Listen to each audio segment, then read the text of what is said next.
Welcome back to another Why the Fuck Do People Behave This Way? Only today's episode is about one particular sick-minded individual and her patterns. I seriously debated and went back and forth on whether or not to make this video because attention is what she thrives on. Attention is what fuels her fire. But then I decided it's not about her. It's about the pattern that needs talked about. So here we are.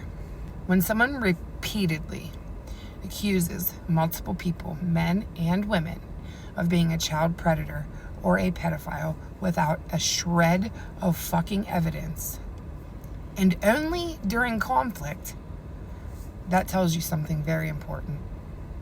And it's not about child safety.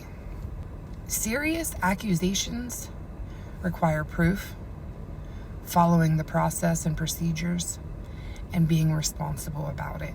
Those accusations are instead used only in arguments. They function as a tactic. One reason this happens is deflection.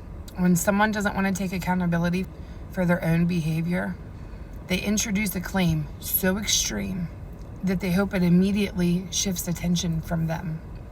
Their hope is to have people no longer talk about them or their actions. Another reason is control through shock.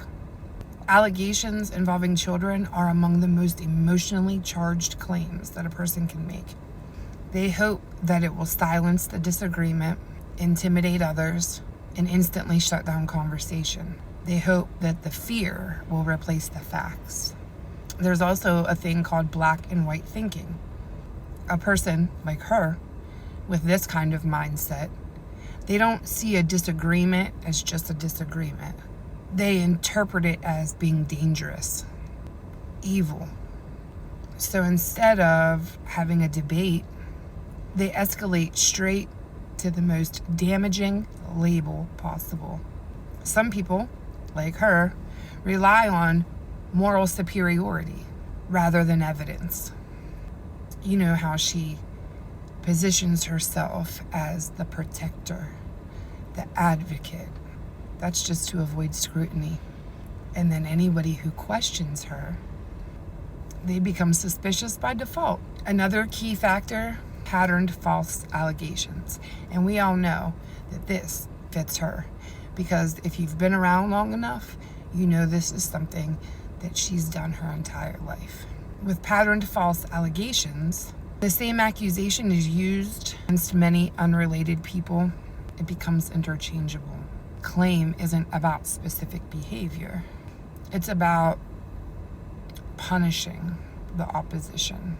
Then you have attention reinforcement.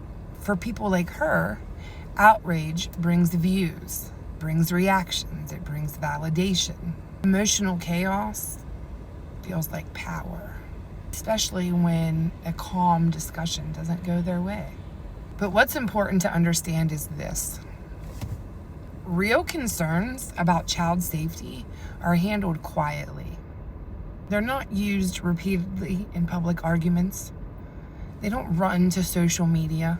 These allegations are not content. They are not weapons. And they should not be used as such. When accusations like this appear only during conflict, without proof, and then suddenly they disappear once they think they've regained control of the situation, that's not advocacy. It's manipulation. Making reckless accusations like this harm real people. The waste of resources for real victims, for real cases that need investigated. And claiming to have a report number and making a claim means nothing. Anyone can make a report. That does not mean it's substantiated, and it does not mean that that's proof. So when you see behaviors like this over and over and over and over, as we have, understand it for what it is. It's a tactic to avoid accountability, to dominate situations and conversations, and to redirect attention to somebody else. Nothing more.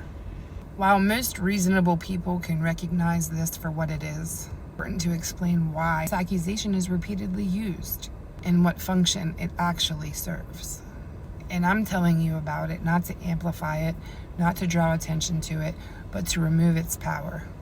Because people do not need nor deserve to have such horrendous jackets, such as a child pedophile or a predator, attached to their name, because Anna thinks that it's okay to do that. Everything about that woman is fucking questionable.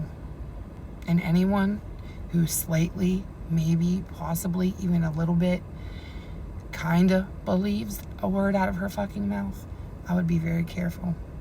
Be very careful to what you believe, and be very careful to what you repeat.